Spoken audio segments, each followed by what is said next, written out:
అప్పుల బాధలు వెంటాడుతున్నాయా? అయితే 6JVR వారి జాతిరత్నాలు ధరించండి. హాయ్ హలో నమస్తే, నేను మీ కట్టా కార్తీక్. సహజంగా ఏదైనా బంధానికి యానివర్సరీ ఉంటుంది, లేదన్నా ఏదైనా సంస్థ కన్నా యానివర్సరీ ఉంటుంది. కానీ ఒక కేసుకి యానివర్సరీ ఉంటుంది అంటున్నారు ఆర్జే శేఖర్ భాష. లావణ్య రాయి తరుణ్ మీద పెట్టిన కేసుకి 1 సంవత్సర కాలం గడుస్తుంది. ఈ సంవత్సర కాలంలో జరిగిన పరిణామాలన్నీ, మొత్తానికి ఈ కథ ఎటువైపు వెళుతూ ఉంది, లావణ్య పెట్టిన కేసు ఏమైపోయింది, వీటన్ని మీద మాట్లాడుకునేటువంటి ప్రయత్నం చేద్దాం. మనతో ఉన్నారు ఆర్జే శేఖర్ భాష. సార్ నమస్కారం. మీకు కొత్తగా ఎనలిస్ట్ అనో ఇంకోటనో పరిచయం అవసరం లేకుండా మీరు అంత గట్టిగా తెలుగు వాళ్ళతోటి మమేకం అయిపోయారు.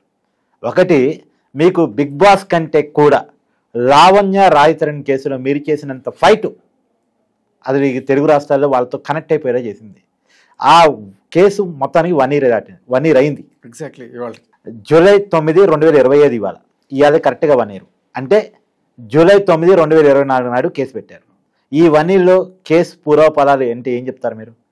పూర్వపరాలు కదా, యాక్చువల్లీ నేను సంవత్సరం అనేది సరదాగా సెలబ్రేట్ చేయడానికి రాలేదు కార్తీక్. జనరల్గా మన మీడియాలో ఉండేది ఏంటంటే, ఏదన్నా ఒకటి సెన్సేషన్ వచ్చినప్పుడు ఇదిగో ఇది జరిగింది కేసు ఇదైంది అని చెప్తాం. కానీ తర్వాత ఒక 4-5 రోజులు దాని గురించి హడావిడి చేస్తారు, కానీ దాని ఎండింగ్ ఎవరు చూడరు. కథ సమాప్తం అయిందా లేదా, అసలు ఆ దోషులకు శిక్ష పడిందా, బ్రేకింగ్ తప్ప కంటిన్యూషన్ ఉండదు. ఇది ఫస్ట్ టైం కదా నేను అసలు ఈ మీడియా ఫీల్డ్కి రాకముందు న్యూస్లు చూస్తున్నప్పుడు ఇట్లా కొన్ని కేసెస్ అనమాట. నాకు చిన్న అబ్బాయి సార్, మావాడు అంటాడు, నాన్న ఏదైనా ఒక 4 రోజులు మాట్లాడుతూ 5 రోజు మళ్ళీ ఆ విషయం మర్చిపోతాడు నాన్న, కొత్త విషయం. సో ఏదైనా పట్టుకుంటే దాని అంతం చూడాలి అనే టైప్లో ఇవాళ మనం క్లియర్ కట్గా ఈ సంవత్సర కాలంలో ఆ కేసు అంతానికి వచ్చింది.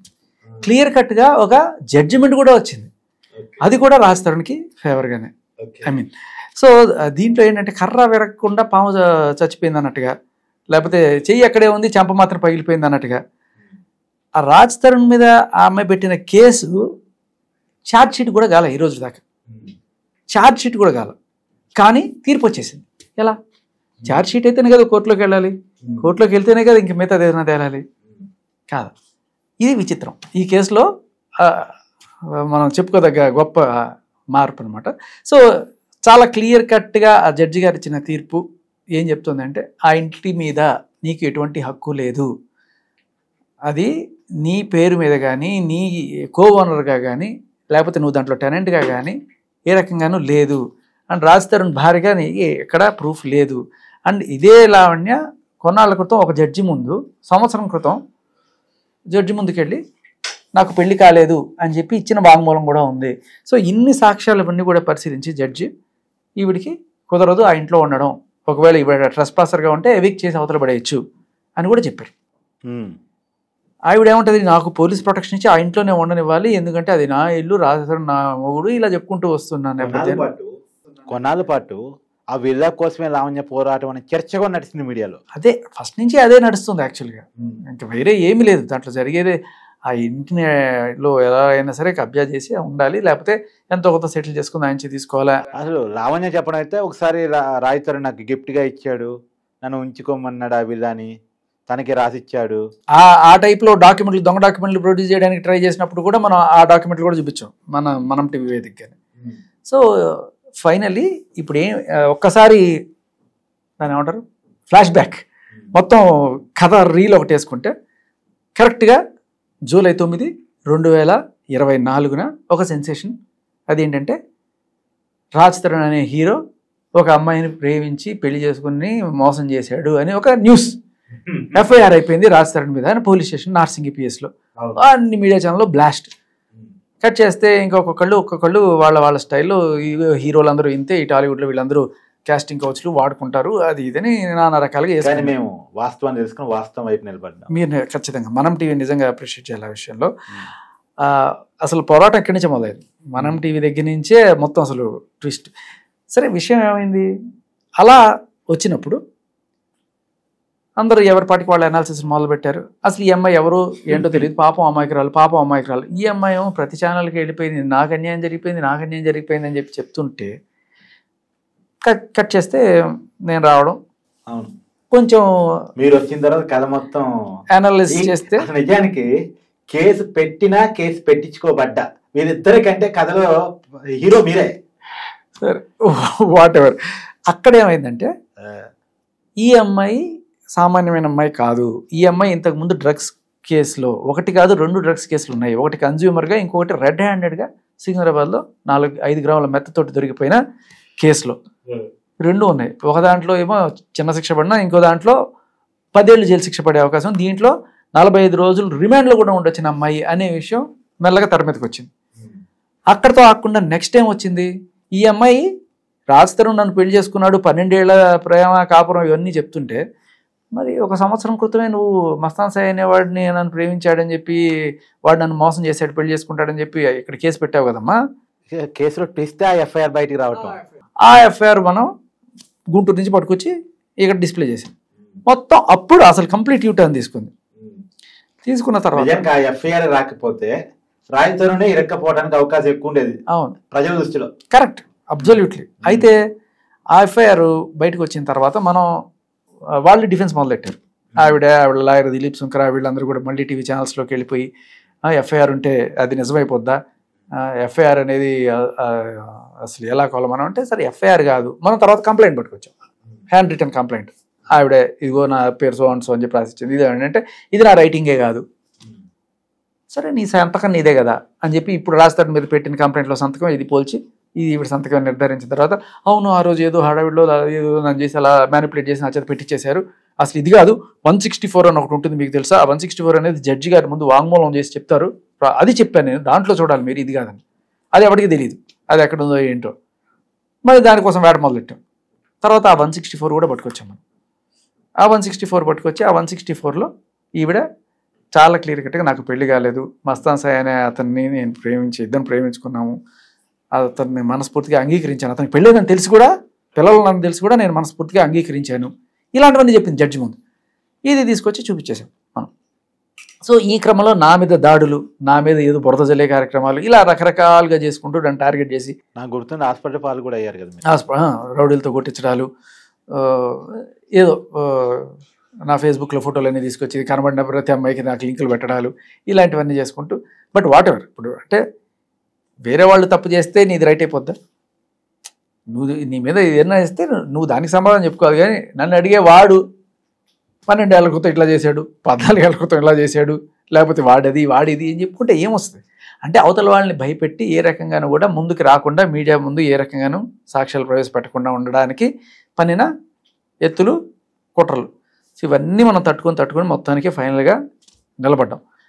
ఇన్ని చేస్తున్నా ఈ మధ్య కాలంలో ఈవిడ చేసే రుబాబులు, నన్ను కొట్టించిన కేసు ఆవిడ మీద నమోదైంది, అలాగే రాజ్ తరుణ్ వాళ్ళ ఇంటి మీదకి వెళ్ళి దాడి చేసిన కేసు నమోదైంది, అండ్ అలాగే మాల్వి మల్హోత్రా వాళ్ళని బెదిరించిన కేసు నమోదైంది. ఇలా దాదాపు ఈ 1 సంవత్సరంలో అమ్మాయి మీద 10 కేసులు నమోదైంది, కానీ అరెస్ట్ మాత్రం జరగలేదుగా. అదే కదా విచిత్రం. దానికి కారణాలు కూడా మనం చూసాం. అంటే ఆవిడ కనుక కేసు పెట్టారంటే ఎఫ్ఐఆర్లు అయిపోతాయి, అరెస్టులు అయిపోతాయి, మస్తాన్ సాయి అనేటువంటి 3 నెలలు రిమాండ్ జీవితం కూడా గడిపొచ్చారు పాపం. ఇప్పుడు బయటకు వచ్చాడు. కాకపోతే తర్వాత మధ్యలో మనం ఈ సాక్ష్యాలు తీసుకొస్తున్న క్రమంలో ఈవిడికి ఒక పోలీస్ ఆఫీసర్తో సన్నిహిత సంబంధాలు ఉండడం, అవన్నీ కూడా బయటకు వచ్చాయి. ఆయన మరి సానుభూతి పడో లేకపోతే ఏదో రకంగా ఈవిడికి కాస్త కొమ్ము కాసినట్టుగా అనిపించడంతో ఆయన అక్కడి నుంచి ట్రాన్స్ఫర్ చేయడం, ఇవన్నీ కూడా జరిగినాయి. దాని మీద పెద్ద చర్చ నడిచింది, చాలా పెద్దది నడిచింది. సో ఇవన్నీ దీంతో పాటు ఆవిడ బుకాయిస్తూనే వచ్చింది, ఆ ఎఫ్ఐఆర్ నాది కాదు, ఆ రాత నాది కాదు, ఆ గుండె చప్పుడు నాది కాదు, మంచం కోళ్ళు నావి కావు. ఈ 1 yearలో జరిగిన అన్ని సంఘటనలు రివ్యూ చేసుకుంటే ఆ రోజు అనవసరంగా బయటకు వచ్చి కేసు పెట్టాను, లేకపోతే ఈ రోజు ఆ ఇంట్లోనే ప్రశాంతంగా ఉండేదాన్ని అని అనుకుంటుందేమో లావణ్య. అది కరెక్ట్ కాదు, పాపం పండుతుంది అంటారు కదా. ఎందుకంటే ఇప్పుడు ఆవిడ 45 రోజులు చెంచల్గూడ జైల్లో ఉండొచ్చి డ్రగ్స్ కేసులో ఉన్న తర్వాత ఆ ఇంట్లో ఎలా ఉంటుంది? ఓకే, ఒక డ్రగ్స్ కోణంలో ఇరుక్కున్న తర్వాత ఆవిడతో ఈయన ఎట్లా అంటే ఇష్యూ తెగేదాకా లాగింది, తెగిపోయింది కదా అనేది. కాదు, ఎప్పుడో తెగిపోయింది కార్తీక్, ఎప్పుడో తెగిపోయింది. కానీ బలవంతంగా బ్లాక్మెయిల్ చేసి ఇలా అట్టే పెట్టుకుని, అదే ఎట్టోగట్ట మా బ్లాక్మెయిల్ తో బలవంతంగా ఆ ఇంటిని తన చేతి పెట్టుకుని ఉండేదేమో ఇంకా అని. అది ఎలాగైనా కొన్నాళ్ళకి అయ్యేది, ఎవరికైనా ఒక ఎక్స్పైరీ డేట్ అనేది ఉంటుంది. అలా అవతల వాళ్ళు తెగింపు రావాలి. బేసికలీ రాజ్ తరుణ్ లాంటి వాళ్ళు ఏంటంటే చాలా మెతక మనిషి, ఎంత మెతకంటే మరీ ఇలాంటి వాళ్ళు కూడా ఉంటారనిపిస్తుంది. సో కొడుతోంది, తిడుతోంది, బూతులు ఈయన తిడుతోంది, మీదే హీరో. ఇంటి నుంచి తరిమేసినా ఏం చేసినా కూడా మనుషులు అలా అంటే పిల్లిని కూడా పెట్టి కొడితే రూమ్ లో తిరగబడుతుందంటారు చూడండి. తిరగబడరా స్వామి అని చెప్పి సినిమాలు చేస్తారు కానీ ఆయన మాత్రం తిరగబడలేదు. మొత్తానికి ఫైనల్ గా తిరగబడే సిచ్యువేషన్ వచ్చింది. ఆయన ఫైనల్ గా ఏమైతే అయింది జీవితంలో అసలు ఇంకా సంబంధాలు మొత్తం తెగదింపులు చేసేసుకొని కంప్లీట్గా అంటే ఇంకా ఏ రకంగా ఇంట్లో కూడా ఉండకుండా వెళ్ళిపోయిన తర్వాత ఇల్లు అమ్మేశాడు. ఇల్లు అమ్మేసిన తర్వాత ఈ జనవరి టైంలో అమ్మేశాడు. సుశీల్ అగస్టిన్ అని ఆయన కొన్నాడు. ఎవరైనా ఆయన బిజినెస్ మ్యాన్. ఒక పొజిషన్ తీసుకున్నడానికి ఒక 3 నెలలు పట్టింది. ఎందుకంటే ఈ అసోసియేషన్లో ఆ బ్యాలెన్స్ క్లియర్ చేయడం, వాళ్ళకి హ్యాండ్ ఓవర్ చేయడం ఇవన్నీ ఉంటాయి కదా. సో క్లియర్ కట్గా ఈసీఐ మీరు ఇప్పుడు వెళ్ళి ఆర్టీఓ ఆఫీస్లో ఏమంటారు రిజిస్టర్ ఆఫీస్లో పోయి అక్కడ అప్లై చేసినా కూడా చాలా క్లియర్ కట్గా ఎవరి దగ్గర నుంచి ఎవరికి అమ్మింది మొత్తం ఉంటాయి. లింక్ డాక్యుమెంట్తో సహా అన్నీ ఉంటాయి. ఎవడైనా తెచ్చుకోవచ్చు. అది ఓపెన్ డాక్యుమెంట్. దీంట్లో ఫాల్సులు డూపులు ఏం లేవు. సరే అమ్మేసిన తర్వాత ఒక 3 నెలలకి హ్యాండ్ ఓవర్ చేసేటప్పుడు రాజ్ తరుణ్ కానీ వాళ్ళ నాన్న కానీ ఎవరైనా వచ్చి హ్యాండ్ ఓవర్ చేయాలి ఆయన. అందుకు గాను రాజ్ తరుణ్ అక్కడికి వస్తే మళ్ళీ అనవసరమైన రచ్చ. ఆల్రెడీ ఈయన మీద ఈ 493 ఇట్లాంటి కేసులు అన్నీ పెట్టిన దీంట్లో. సరే ఇది అయిపోయింది. వాళ్ళ నాన్న వచ్చి వాళ్ళ నాన్నమ్మ అక్కడ రావడం, అక్కడ కొన్నాళ్ళు అప్పుడు కూడా పెద్ద రచ్చ జరిగింది. నేను కూడా వెళ్ళాను. సో రాజ్ తరుణ్ వాళ్ళ అమ్మ నాన్న అక్కడ ఉండి ఒక వారం రోజుల లోపలే అది హ్యాండ్ ఓవర్ చేసేసి ఆ ఇల్లు వాళ్ళు వచ్చేసారు, బయటకు వచ్చేసారు. ఈమె అక్కడ కొన్నాళ్ళు అది ఇది అని చెప్పి హడావిడి చేసినా కూడా మెల్లగా ఈమెను కూడా అక్కడి నుంచి పంపించేశారు. ఎందుకంటే సొసైటీ నామ్స్ ప్రకారం సహజంగా ఇంత డిస్ప్యూట్ అనేది మన తెలుగు వాళ్ళు అయితే అంత ఈజీగా కొనరు. అందుకే ఇందాక అడిగింది ఎవరు వాళ్ళు అని చెప్పేసి. లేదు బేసిక్ సోషల్ డిస్ప్యూట్ ఉంది. అంతే సోషల్ డిస్ప్యూట్ ఉంది. ఎందుకు ఈ పెంట అనుకుంటారు సహజంగా.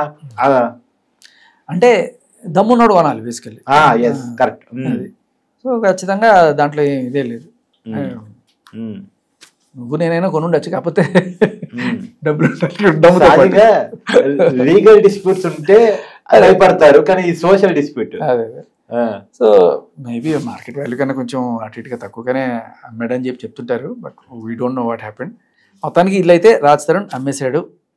అదే వేరే ఆయన సొంతం అయిపోయింది. అక్కడి నుంచి హ్యాండ్ ఓవర్ కూడా చేసుకున్నారు. ఈవెన్ కూడా అక్కడి నుంచి పంపించేశారు. అయిపోయిన తర్వాత లేదు ఇల్లు నాది అయినా కూడా నాది అని చెప్పి పోలీసులకు ఫోన్ చేసి 100కి ఫోన్ చేసి ఇది నా ఇల్లు, నా ఇంట్లో వచ్చి నా ఇంట్లోకి నన్ను వెళ్ళనివ్వట్లేదు. ఫస్ట్ కొన్నాళ్ళు ఒక 3-4 రోజులు ఇంటి నుంచి బయటికి వెళ్ళకపోతే సరే ఎన్నాళ్ళు ఉంటావు చూద్దామని చెప్పి ఏదో ఒక రోజు బయటకు వెళ్తుంది కదా.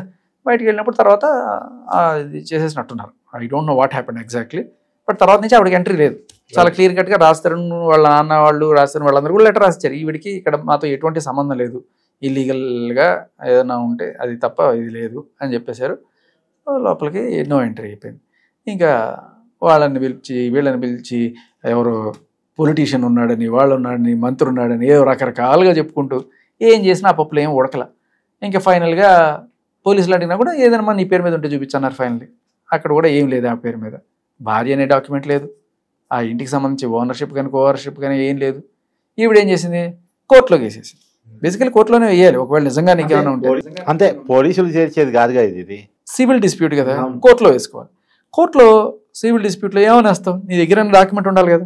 దానికోసం ఒకటి సృష్టించారు, అది కూడా ఫోర్జరీ అని తెలిపోతుంది. దాని మీద మళ్ళీ కేసు పెడుతుందని ధైర్యం చేయాలి. ఆ డాక్యుమెంట్ పెట్టాలి దానికి కూడా. సరే తర్వాత సివిల్లో వేస్తే ఏమొస్తుంది, ఇది ఏళ్ళకి తరబడిన అంతది, నాకేం ఉపయోగం ఉండదు. అందులో 10% ఇంటి మార్కెట్ షేర్లో 10% కట్టాలి. 10 లక్షలు 15 లక్షలు కట్టాల్సి వస్తుందేమో ఫీజుగా సివిల్. అమ్మో ఇలాంటి అది తేలకపోవచ్చు, ఖచ్చితంగా ఎగనెస్ట్గానే వస్తుంది తీర్పు. ఇప్పుడు వీళ్ళందరూ ఏం చేస్తారంటే బేసికలీ సెటిల్మెంట్ బ్యాచ్ అనమాట. ఏదో రకంగా సెటిల్ చేసుకోవాలి తప్ప మనం అనవసరంగా ఇరక్కపోవద్దు. కేసులు గీసులు పెట్టుకుంటే మనకి ఎగనెస్ట్గా వస్తుందని తెలుసు. కాబట్టి ఏం చేసింది, హైకోర్టులో రిట్ వేసింది.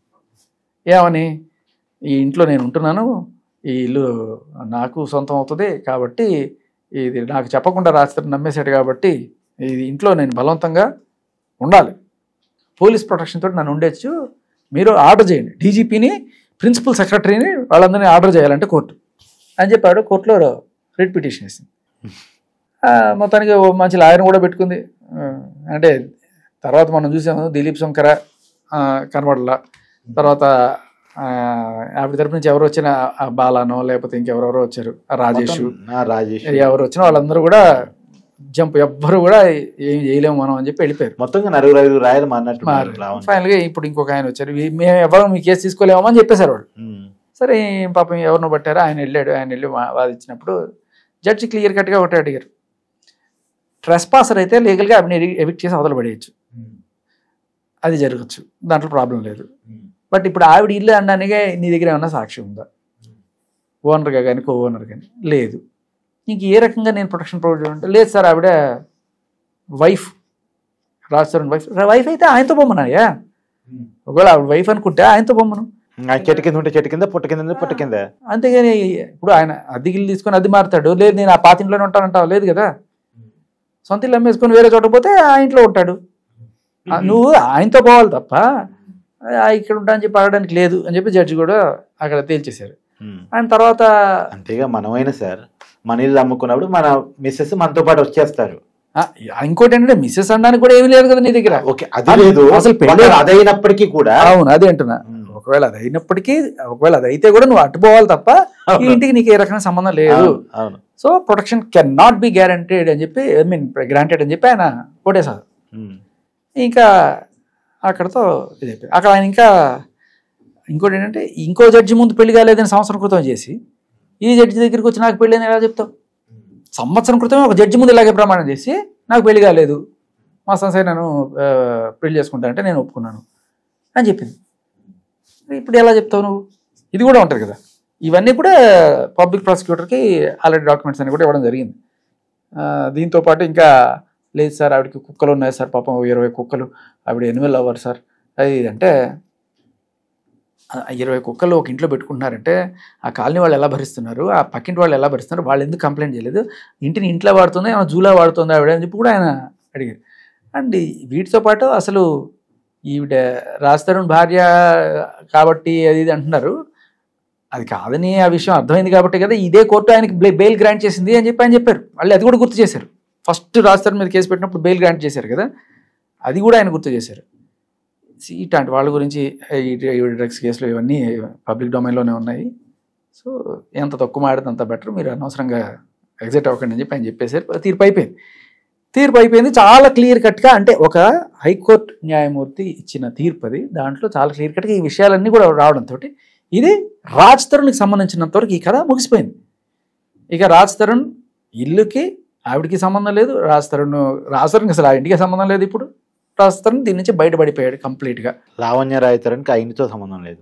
ఇక లావణ్యకి రాయతరుణ్కి ఉన్న సంబంధం ఏమైనా ఉంటే అది అడలేము. సో ఇక ఈ ఎఫ్ఐఆర్ ఏదైతే ఉందో ఇప్పటికీ ఛార్జ్ షీట్ కాకుండా అదే పోలీస్ స్టేషన్లో మగ్గుతూ నార్సింగి పిఎస్లో ఉన్న అదే పోలీస్ స్టేషన్లో ఇది కరెక్ట్గా అంటే 9వ తేదీ వారం ముందు మళ్ళీ అదే నార్సింగ్ పిఎస్లో 7 మీద కేసు నమోదైంది. మొత్తంగా నార్సింగ్ పిఎస్ మాత్రం సంవత్సర కాలంగా వార్తల్లో ఉంది సార్. అవును, ఇప్పుడు ఈ జడ్జిమెంట్ వచ్చింది జూన్ ఎండింగ్లో వచ్చింది. ఆ వచ్చిన 3-4 రోజులకి ఆవిడకి ఉడుకు మొత్తనో లేకపోతే తట్టుకోలేకపోయిందో ఏదో మొత్తానికి 15 మందిని వేసుకుని వెళ్ళి ఇంటి మీద దాడి చేసింది.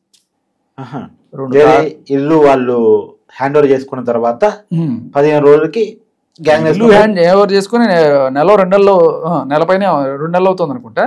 ఓకే, ఆస్తి నాది అని చెప్పి ఆవిడ ఒక 2 కార్లు, కొంతమంది బైకులు, జనాలను వేసుకొని వెళ్ళి రౌడీల్ని, బౌన్సర్లు లాంటి వాళ్ళని వేసుకొని వెళ్ళి అక్కడ గేట్ దిగిపోతే వాళ్ళ మీద గట్టిగా పోట్లాడి తర్వాత తోసుకుంటూ వెళ్ళిపోయి లోపలికి వెళ్ళిపోయి ఆవిడ కుక్క పిల్ల, వాళ్ళ అమ్మ, నాన్న అందరూ తోసుకొని వెళ్ళిపోయి ఆ ఇంటికి వెళ్తే ఆ ఇంట్లో యాక్చువల్గా ఆ టైంలో ఓనర్స్ లేరు, ఏదో పెయింట్లు ఏదో వేయించుకుంటున్నారు, ఏదో ఉంది, బయట ఉన్నారు 2 వర్కర్స్ ఎవరో ఉన్నారు.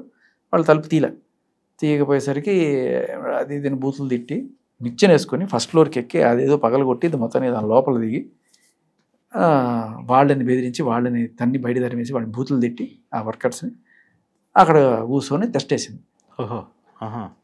సో తర్వాత మెల్లగా ఓనర్కి వీళ్ళు బయటకు వచ్చి లబోదిబ్బం అనుకుంటే ఆ వర్కర్స్ చెప్పారు ఇట్లా ఇదని. వెంటనే ఆయన 100కి ఫోన్ చేశారు, వచ్చారు పోలీసులు, వేసుకెళ్ళారు అందరినీ. అది పడాల్సిన వాళ్ళకి పడ్డాయి, మొత్తానికి బయటకు వెళ్ళారు. అలా బలవంతంగా వికెట్ చేపించేశారు. అది ఇది 2 సార్లు కాదు, 3 సార్లు కాదు, 100 సార్లు వచ్చినా 100కి చేస్తే చాలు వాళ్ళు వచ్చి తీసుకెళ్ళిపోతారు. సో ఆవిడకి అర్థమైపోయింది సీన్, ఇంకా కంప్లీట్గా ఈ ఇంటికి ఆవిడకి ఈ రకమైన రుణం తీరిపోయింది, ఏం చేసుకున్నా పైసా కూడా రాదు దాంట్లోంచి. ఇది అయితే ఇక్కడ ఇప్పుడు ఈ ఓనర్ వెళ్ళి పోలీస్ స్టేషన్లో 100 ఫిర్యాదు చేయడమే కాకుండా వెళ్ళి పోలీస్ స్టేషన్లో కేసు పెట్టాడు. ఈవిడ ఇలా వచ్చి ట్రెస్పాస్ చేయడం, రాబరీ చేసిందా, లేకపోతే ఎందుకు అంత బీభత్సం చేసింది, అక్కడ ఉండేవాళ్ళని ఇది చేసింది అని చెప్పి. దీంట్లో ఒక 2 కోణాలు ఉన్నాయి. ఒకటి ఏంటంటే ఈవిడ డ్రగ్స్ నేపథ్యం అందరికీ తెలిసిందే కాబట్టి, మళ్ళీ అంటే ఇంతకుముందు ఇంటి నుంచి వెళ్ళేటప్పుడు ఆ పన్నతను ఒక అతను వచ్చాడు, వాళ్ళ ఇంట్లో పనిచేసిన పనుడు శ్యామ్ వచ్చి అక్కడెక్కడో తవ్వి పాతి పెట్టి డ్రగ్స్ పెట్టుకునేది అని చెప్పాడు. మనకు గుర్తుందా నీకు? గంజాయో సో మేబీ అలాంటివి ఎక్కడైనా దాచిపెట్టుకుందా, మళ్ళీ అవి బయటకు వస్తే ఏదైనా పెద్ద రచ్చ అవుతుందని చెప్పి ముందుగానే వెళ్ళి ఏదో పెద్ద బీభత్సం చేసేసి అవి ఏమన్నా తెచ్చుకోవడానికి వెళ్ళిందా అనే డౌట్ కూడా ఉంది. సో ఇక్కడతో నాకు తెలిసి ఆ ఇంటికి రాజ్ తరుణ్కి సంబంధించినంత వరకు కథ అయిపోయింది, కానీ లావణ్యకి సంబంధించిన కథ అసలు యాక్చువల్గా సంవత్సరం కన్నా ముందే మొదలైంది. ఇది వేరే కథ. ఇదేంటి, Varalakshmi టిఫిన్స్లో drugs case, Prabhakar Rao. So చాలా మందికి తెలియదు అసలు అక్కడి నుంచి అది ఏంటి. ఏదో వరలక్ష్మి టిఫిన్స్ అది వచ్చింది. దాంట్లో ఒక 12 మంది 11 మంది, అందులో ఈవిడ A11గా ఉన్నది. ఈవిడ ఏం చేసింది, దాంట్లో ఈవిడ కథ ఏంటి. కానీ వర్మ గారికి ఇస్తే సినిమా తీస్తాడుగా, మధ్యలో ఆయన ఎంట్రీ కూడా ఉండేది కదా. ఆయన కూడా he was so interested in this subject. ఆయన లిటరల్లీ ఒక రోజు నన్ను ఇంటికి పిలిపించుకొని కూర్చోబెట్టి అసలు ఏంటి మొత్తం రికార్డ్స్ అన్ని చూసి ఆయన he was so interested in this subject. And అది ఆయన విన్న తర్వాత షాక్ అయిపోయారు. ఇలాంటి మనిషితో ఎవరన్నా ఒక 5 నిమిషాలే ఉండలేరే, ఈ మనిషి రాజధాని అనేవాడు ఇలా ఇన్నాళ్ళు ఎలా ఉండగలిగాడు అని చెప్పి. లేదు సార్, అది ఎప్పుడో అయిపోయింది, తెగిపోయినా బలవంతంగా బ్లాక్మెయిల్ చేసి ఇల్లు చేసుకుంటున్నారు. తర్వాత ఆయన కూడా మీడియాకి వచ్చి చెప్పారు ఈ విషయం. సో ఇప్పుడు మనకి ఈ కథ ముగిసింది. రాజ్ తరుణ్కి సంబంధించినంత వరకు హీఈస్ అవుట్ ఆఫ్ ఇది. కానీ అసలు లావణ్య చేసిన పాపాల చిట్టా తీస్తే ఇంకా ఈ కేసు కాకుండా ఒక 10 కేసులు ఉన్నాయి. ఈ 10 కేసుల్లో ఆవిడకి ఎప్పుడు శిక్ష పడుతుంది, ఎప్పుడు ఇది చేస్తుంది. ఇంతెందుకు నిన్నగాక మొన్న పెట్టారు కదా ఈ ఎఫ్ఐఆర్, ఇంటి మీద దౌర్జన్యంగా జనాలను వేసుకెళ్ళి చేసిందని. మరి అరెస్ట్ లేదు ఇప్పటిదాకా. ఇన్ని కేసుల్లో కూడా ఏ రోజు అరెస్ట్ లేదు. మనం ఏ వీడియో చేసినా ఎప్పుడు ఇవన్నీ అరెస్ట్ చేస్తారు. ఇంత దారుణంగా పబ్లిక్గానే ఇంత రచ్చ చేసుకుంటూ, ఇంత రక్కస్ క్రియేట్ చేసుకుంటూ తిరుగుతున్న మనిషి మీద ఎందుకు పోలీసులు యాక్షన్ తీసుకోరు? మొత్తానికి ఎట్టగేలకు నార్సింగ్ పిఎస్లో ఒక చలనం, అట్లీస్ట్ ఆవిడ మీద కేసు అయితే పెట్టగలిగారు. కానీ అంటే ఆ పరిస్థితిలో మారిపోతే తప్పదాయిగా. అదే అంటున్నా. ఇప్పుడు ఏమంటాయంటే ఇక ఇప్పటికే జనాలకి చాలా డౌట్లు వచ్చేసి, అవునవును, దాని మీద చర్చలు జరిగి ఇప్పుడు ఒక ఆఫీసర్ని ఏకంగా ట్రాన్స్ఫర్ చేసేసిన తర్వాత కూడా ఇంకా నువ్వు చర్యలు తీసుకోకుండా అలాగే ఉన్నారంటే ఇంకా డౌట్ వస్తుంది కదా, ఇంకా ఎవరన్నా ఉన్నారా, పెండింగ్ ఎవరన్నా ఉన్నారా అని చెప్పి. బట్ నాకు తెలిసి అలాంటిది ఏం లేదు. They are acting on a very good note. అందుకనే కదా 100కు ఫోన్ చేయగానే వచ్చి తీసుకెళ్లారు కదా. అదే తను అక్కడే ఉంచలేదు కదా. సో అంటే వీళ్ళకి ఒక ప్రాబ్లం ఏమైపోతుంది అంటే, జనరల్గా లేడీ కానిస్టేబుల్స్ తక్కువ ఉంటారు డ్యూటీకి వచ్చినప్పుడు. ఇంకా వీళ్ళు వచ్చి ఆవిడ డైరెక్ట్గా హ్యాండిల్ చేయలేరు కాబట్టి చాలాసార్లు దాంతో ఆవిడ చెలరైపోతూ ఉంటుంది. మొత్తానికి అదైతే వదిలిపోయింది. బట్ నెక్స్ట్ ఎపిసోడ్ మిగతా కేసులు ఏమైనాయి, వరలక్ష్మి టిఫిన్స్ కేసు ఏమైంది, అసలు వరలక్ష్మి టిఫిన్స్ కేసులో ఈవిడ నిజంగా నేరస్తురాలా కాదా, ఎలా వరలక్ష్మి టిఫిన్స్ నుంచి ఈవిడ డ్రగ్స్ తెప్పించుకునేది అనే దాని గురించి తేలాల్సిన కథ. సో ఇప్పుడు మిగతా కేసులు తేలాల్సిన అవసరం ఉంది. ఇప్పుడు రాజ్ తరుణ్ బయటపడిపోయాడు కదా, ఇంకెందుకులే ఆవిడ ఉండివ్వండి కాదు కదా. అసలు రాజ్ తరుణ్ కేసు అనేది చాలా చిన్న విషయం. ఇంట్లో హైదరాబాద్ని పట్టి పీడిస్తున్న డ్రగ్స్ మహమ్మారిని వదిలిస్తానని చెప్పి రేవంత్ రెడ్డి గారు ప్రమాణం చేశారు. ఉక్కు పాదంతో డ్రగ్స్ నా తొక్కి అవతల పడేస్తారు. ఆయన చాలా సీరియస్గా ఉన్నారు ఈ విషయంలో. సో ఇలాంటి అమ్మాయి మీద 2 కేసులు ఆల్రెడీ, ఒకటేమో పెడ్లింగ్ కేసు, ఒకటేమో కన్జ్యూమర్ కేసు, 2 కేసులు ఉన్నాయి. అండ్ 2 కేసులకి సంబంధించిన దాంట్లో ఒక దాంట్లోనే ఛార్జ్ షీట్ అయింది. ఇది వరలక్ష్మి డ్రగ్స్ కేసులో ఛార్జ్ షీట్ అయింది, అది చిన్న కేసు. రెండోది పెద్ద కేసు 22B అంటే 10 ఏళ్ళు జైలు శిక్ష పడే కేసు. దాంట్లో ఇంకా ఛార్జ్ షీట్ కూడా కాలేదు, అదే నార్సింగ్ పిఎస్లో ఉంది. మరి అంతకుముందు ఎవరో ఆఫీసరు ఆవిడకి ఒకవేళ ఏదైనా ఫర్ చేద్దాం అనుకున్నా ఇప్పుడు ఎవరు లేరు కాబట్టి ఆ ఛార్జ్ షీట్ ముందుకెళ్తుందా, లేకపోతే ఇంకా ఏదైనా పైరవీలు జరుగుతున్నాయా అక్కడ అనే డౌట్లు వస్తాయి. So let's hope government are police తొందరగా యాక్ట్ చేసి ఆ మిగతా కేసులు కూడా చేస్తారని.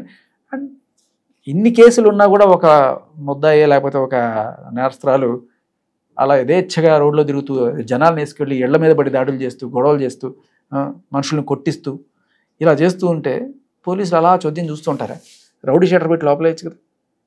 ఇప్పుడు వాస్తవానికి లావణ్య రాజ్ తరుణ్ పేరెంట్స్ మీద కూడా వెళ్ళి గొడవ చేసినట్టు ఎంతమంది మీద దాడి చేసింది? నా మీద, రాజ్ తరుణ్ పేరెంట్స్ మీద, ఇప్పుడు వీళ్ళ మీద నిన్న దాళ్లే, ఏకంగా రౌడీలు తీసుకురావడం దాళ్ళు, సేమ్ ఇదే జరిగింది. నా మీద పెట్టింది జూబ్లీ. సహజంగా సార్ ఒక తప్పు జరిగినప్పుడు దాన్ని గద్దించినప్పుడు మళ్ళీ పదే పదే తప్పులు చేస్తారు. అదే. సో వాళ్ళు తప్పులు చేయొచ్చు, కానీ కంట్రోల్ చేయాల్సిన సిస్టమ్ ఏం చేస్తుంది? సిస్టమ్ సరిగా లేకనే వీళ్ళు పదే పదే తప్పులు చేస్తారంట నేను. అదే ఇప్పుడు అట్లీస్ట్ ఈ ఎపిసోడ్ చూసిన వాళ్ళైనా సరే ఖచ్చితంగా పోలీసులు చర్యలు తీసుకుంటారని ఆశిద్దాం. Let's hope. అంటే మనం వాళ్ళకి టైం ఇవ్వాలి. ఎఫ్ఐఆర్ నమోదు చేసి వారం 10 రోజులు అవుతుంది కరెక్ట్గా. వారం కూడా కాదు, అంటే జూలై 1 నమోదైంది అనుకుంటాను. ఓకే, ఎఫ్ఐఆర్ 10 రోజులు అవుతుంది. 10 రోజులు అవుతుంది. సో ఏం యాక్షన్ తీసుకుంటారో చూడాలి. అంటే దీంతో పాటు మిగతా అన్ని కూడా కలిపి సమగ్రంగా చూడాలనేది నా ఉద్దేశం. 10 కలిపి చూస్తే ఆవిడ ఏంటి అనేది అర్థమవుతుంది. అంతేగాని 10 ఎఫ్ఐఆర్లు అయితే మాత్రం రౌడీ షీట్ తీయడానికి అవకాశం ఉంటుంది. అదే ఈ పీడీ యాక్ట్లు ఇలాంటివి ఉంటాయి కదా. అవును. లేకపోతే ఒక డ్రగ్ పెడ్లరు, ఒక రౌడీయిజం చేస్తున్న ఈవిడ్ని డైరెక్ట్గా అలా సమాజంలో వదిలేసి ఇలా చోద్యం చూస్తుంటారా? సో దీనికి సంబంధించి సజీవ సాక్ష్యాలు మరికొన్ని. Okay, thanks.